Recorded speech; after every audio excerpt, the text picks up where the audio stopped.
twebwe novuga yuko ama entreprise yose aradukeneye ariko kandi twarashizeho n'uburyo bwo korohereza abadandaza canke ama entreprise kugira ngo dutangure kubafasha mu buryo bwo kubahuza kuko hagati yabo burya nuko batige atahantu bafise bashobora guhurira hagati yabo barashobora kuguriranira ibidandazwa vyabo ko twashizeho Menyesha business week aho ndetse business yashoboye kuba nziza abantu bakunze dushobora kuyicisha kuri site web yacu rero muri iyo Menyesha cooperative turahamagara abafise ama cooperative batandukanye twandikire tubashire mu magroupe yacu hanyuma murababarira baze baramenyekanisha ibidandazwa byabo ku munsi bereka abantu aho bagejeje natwe tubafasha kubishikana bwe dukorera muri Central Building ni kuri Avenue Pierre Ngenda n'umwe ni biro numero 131 biro numero 131 ariko kandi barashobora kandi kudukurikira kuri site web yacu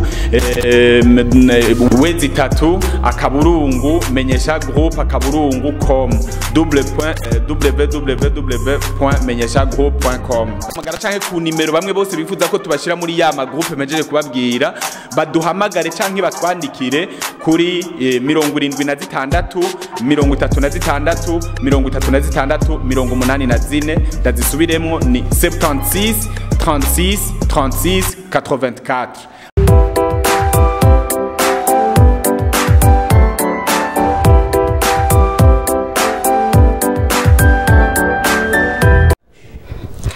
Turabaramukije mwebwe mwese bakunzi ba Ecobus TV aho muherereye tubabwira ati amahoro y'Imana bane namwe uno munsi uri hejuru nk'uko mubibona kuri micro ni Emmanuel Ndayishimiye muyama bashikiriza bya biganiro bitandukanye byerekeza ku iterambere n'imibano. Emmanuel Ndayishimiye rero ari kumwe n'umutumire adasanzwe agomba kutwidondora imbere yuko tubandanya ibindi bikorwa byose. Murakoze. Murakoze nitwa Habyarimana Albin Juvenal nkaba nkora mw'ishirahamwe Menyesha Group ishirahamwe entreprise mu rurimi rw'igifaransa. Iyo entreprise rero ni agence de marketing et communication yitwa Menyesha Group itanga ama service marketing ku yandi ma entreprise. Murakoze cyane murumva yuko mwebwe abakunzi bacu ba Ecobus TV ndetse namwebwe mugomba kuja mu mugwi w'abakunzi ba Ecobus TV tubanze tubasabe mugire subscribe ndetse canke se tugire sabone. Nukuvuga murumvise ko ari umuntu akora muri entreprise bita Menyesha Group aradusiguriye ariko nibaza yuko tutarabitahura neza. Kuri no mwanya rero tugomba tumusabe asigure byimbitse Menyesha Group ni entreprise yo kumenyekanisha. Eske abadukurikirana bazokumva ko mumenyekanisha iki tubitege ku iki twumva yuko muri itunganya neza gura mufashe abantu bagomba kumenyekanisha ibintu byabo. Murakoze. Murakoze. Ntituriko turitunganya ubu turi entreprise canke agence imaze umwaka urenga ikirakora hanyuma iyo agence rero ikaba itanga ama service marketing nkuko nabibabwiye. Entreprise yose irakeneye kuduza urudandazwa rwayo nkuvuga nko muri rw'igifaransa chiffre d'affaires irakeneye ndetse no kwagura aho idandariza ibidandazwa byabo. Yandi majambo irakeneye kuduza igitigiri c'abakiriya bayishorera. Naho rero twebwe duca dukorera kuko Menyesha Group nk'uko n'izina ryayo mwumva ribivuga murumva ni menyesha no kuvuga twebwe turamenyesha ibintu by'abantu kandi tugatumirira n'abantu kumenyesha ibintu byabo. Nuvuga rero mu kubimenyesha biva mu bikorwa bitandukanye bitari bike entreprise ikora kugira ngo imenyekane mu kugira ngo abakiriya bayimenye bayitumbere bayishorere. Twebwe rero turagira mu maserivisi dutanga canke ndetse mu byo tudandaza ubuhinga n'ubushobozi bwo kudandaza ari byo dufashisha ama entreprise akeneye abahinga bazi kudandaza bashoboye kudandaza bashoboye kubereka ubuhinga bwo kudandaza no kwagura urudandazo rwabo. Murakoze cyane, ndumva mufise ama service akenewe cyane ku bantu bakora business, no kuvuga tubajije gatoyi turabona nivyo ni entreprise. None entreprise ishobora kuba ifise abakozi babifitiye ubumenyi canke se anije gute? Ego cyane ifise abakozi babifitiye ubumenyi ko abakozi benshi bize ibijanye nyene n'ubudandaji, bize ibijanye n'ubuhinga bwo kudandaza, ubuhinga bwo gufasha ama entreprise. Ni ukuvuga yuko twebwe dufise abahinga batandukanye, abahinga bo mu byo mu kumenyekanisha n'abahinga bo kwiga umugambi wo gutunganya imigambi y'ingene amashirahamwe ashobora kudandaza. Hanyuma rero tugaca tugira n'abandi tuba twarakurikiranye tugahereza ama formation bafasha ama entreprise mu bigihe bakeneye gushira ama produit yabo ku isoko canke ama service yabo, tugatunganya ibijanye n'ibintu vy'ama evenement marketing, aho dufasha ama entreprise aho dutunganya ibihe bidasanzwe, duhamagarira ama entreprise atandukanye agashobora kumenyekanisha ibidandazwa byabo n'ama service yabo abifashijwemo n'abakozi babo. Abakurikirana ama service yanyu mutanga muri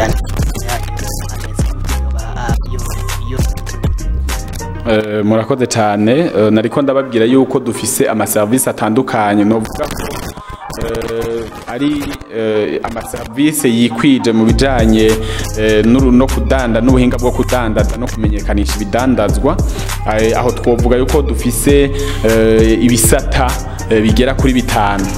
Muri ivyo bisata bigera kuri 5 hariho igisata ca mbere citwa Menyesha Brand Promoters.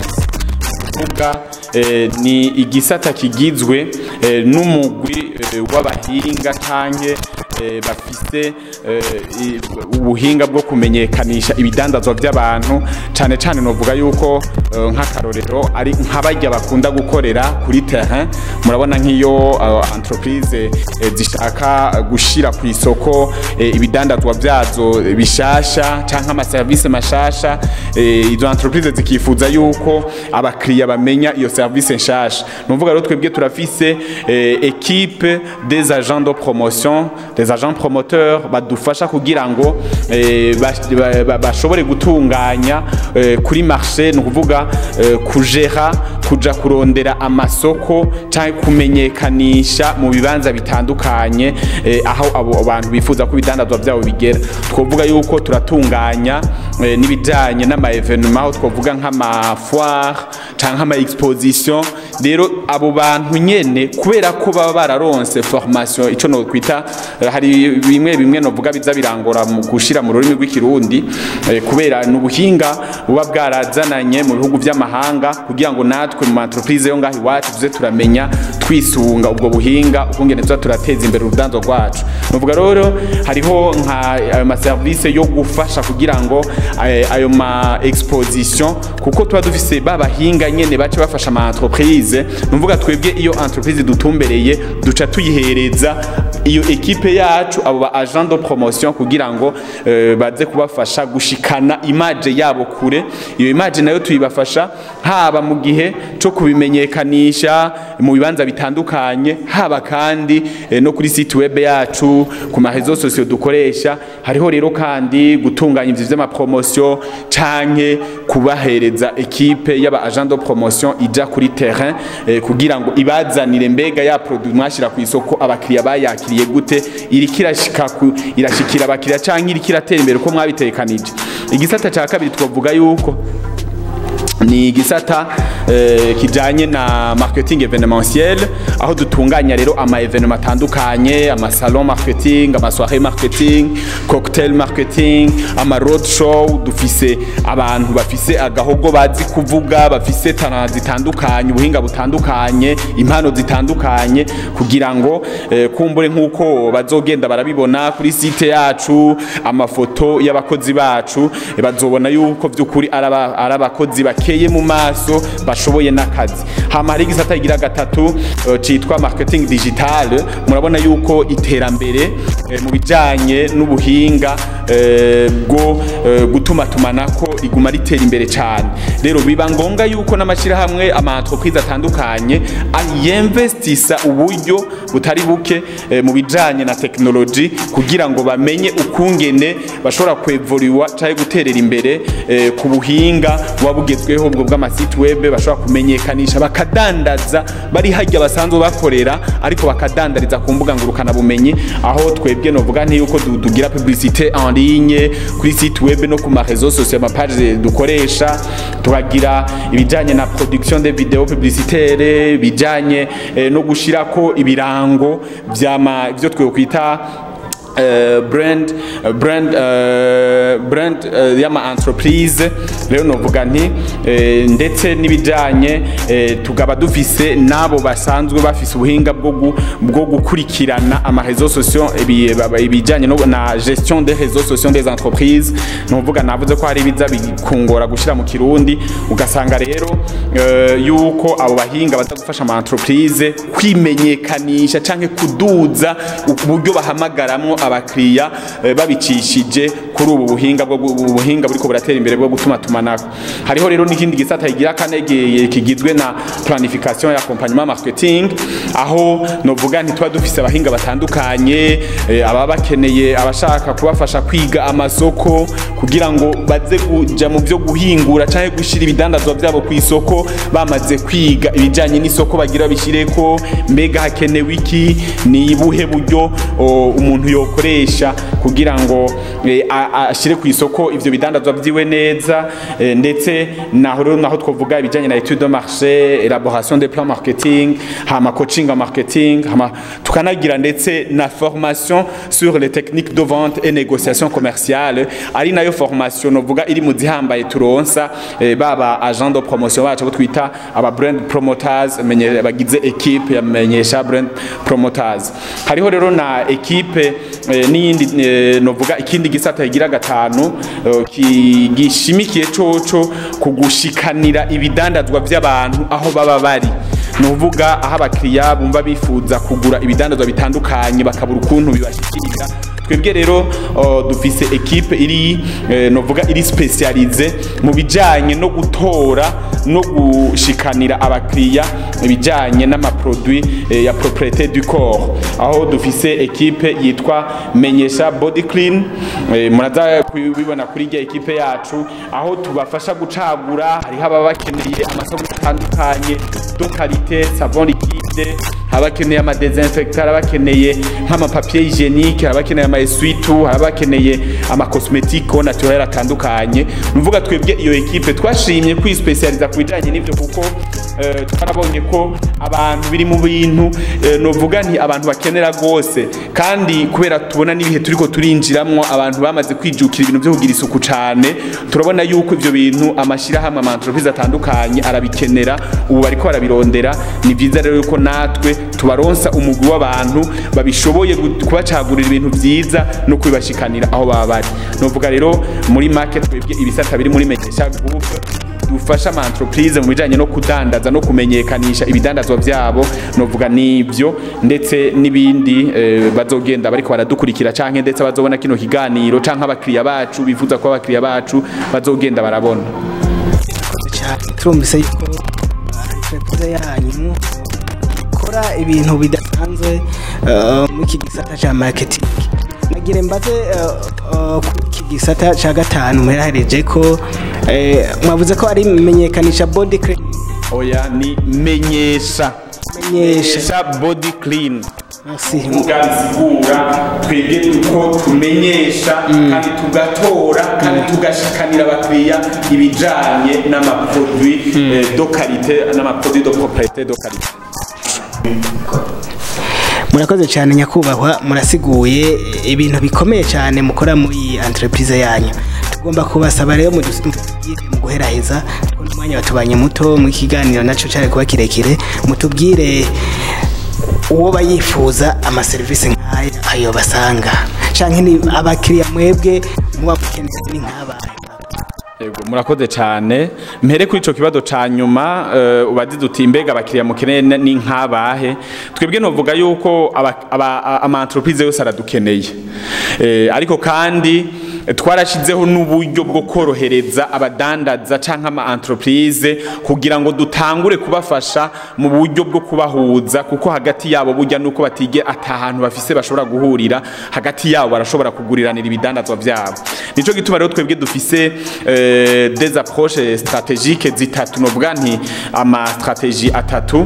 Hariho iya mbere yitwa Menyesha Cooperative, aho dutumirira amakoperative atandukanye, ubona ko ubu unye hasigaye hari ama entreprise menshi, tukabashira hamwe. Dufise group WhatsApp, abashaka no kuja muri iyo group WhatsApp kumbure turabaha inimero kugira ngo baze kujamwo, kugira ngo baje hamwe muri iyo group baze baramenyekanisha ibintu vyabo, aho mbere ndetse dushobora dushize hamwe y'ama strategie atatu tukabahereza bonus, novuga nti yindwi, aho twashizeho Menyesha business week, aho ndetse business yashoboye kuba nziza abantu bakunze dushobora kuyicisha kuri site web yacu.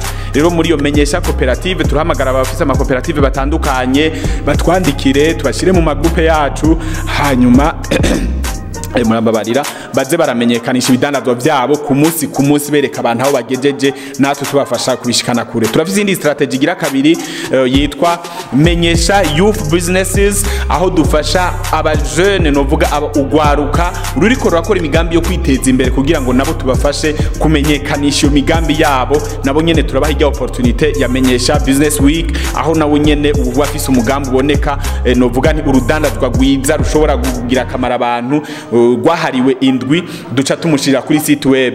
Turafise rero novuga n'iyindi novuga yo iha opportunité les entreprises yo kudandaza muri weekend. Iyo rero nayo novuga turaciko turayitunganya neza, mu minsi iza tuzoyibashikiriza, tuzoyishira habona, aho tuzoba dufise umugwi w'abantu bafasha abadandaza n'ama entreprise kudandaza, haba kudandaza online, abantu bakagira commande bagahamagara abantu abakozi bacu bagaca bajanira ivyo bidandazwa bakabishikana muhira, kuko mugiye kubiraba neza murabona ko muri weekend abantu haba hari ampeage menshi, abantu baba baronse umwanya wo gusuma, haba hari imanza zitandukanye ibintu bitwara abantu.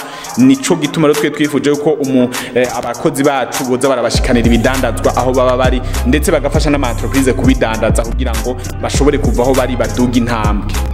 Bacaba basangahe ukeneye rero ama service nkaya, mutubwire abo batora aho basanga ibintu. Twebwe dukorera muri Central Building, ni kuri Avenue Pierre Ngenda n'umwe, ni bureau numero 131, bureau numero 131. Ariko kandi barashobora kandi no kudukurikira kuri site web yacu www _menyesha_group.com www.menyeshagroup.com.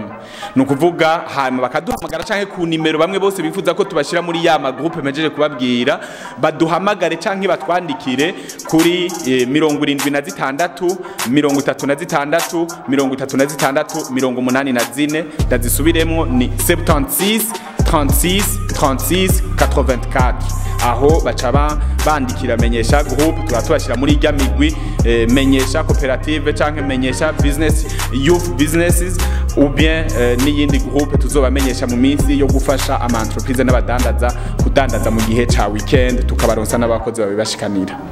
Murakoze cyane. Gira rero akajambo kanyuma mubwiye abakunzi ba Ecobus TV n'abifuza kuba abakunzi ba Ecobus TV. Ego murakoze, jewe ndabakengurukiye cyane ku izina rya Menyesha Group, agence de marketing et communication. ubwa mbere twebwe nyene nitwe tuza kuba ba mbere murabizi ko ubwa mbere twebwe twarabigize n'abakozi bacu turabatumirira kugira subscribe canke s'abone hanyuma kandi atumiriye n'abakunzi ba Ecobus TV murabona ko iterera cyane mu iterambere bagire subscribe kugira ngo babandanye babona ibiganiro bitandukanye bimenyesha ama entreprise atandukanye bimenyesha ibikorwa by'iterambere bitandukanye turabatumiye kugira subscribe rero kugira ngo namwe bwe mushobore gutera intambwe mu bikorwa byanyu muri ko murakora turanabakengukiye kandi kubona mwashitse ngaha kutugendera murakoze cyane twarababwiye abakunzi ba Ecobus TV yuko tugomba kubashikiriza ibintu bikomeye cyane kubijyanye n'iterambere murumvise bamwe bipfuza gucuruza ibintu bikagera kure mu mwanya mutoyi ko twamaze kubashikanira kuri mikro za Ecobus TV entreprise ibafashamo mu mwanya mutoyi murakoze cyane rero musabikanye kino kiganiro kugira ngo nabandi bipfuza gutera imbere bibashikire mu mwanya muto cyane murakoze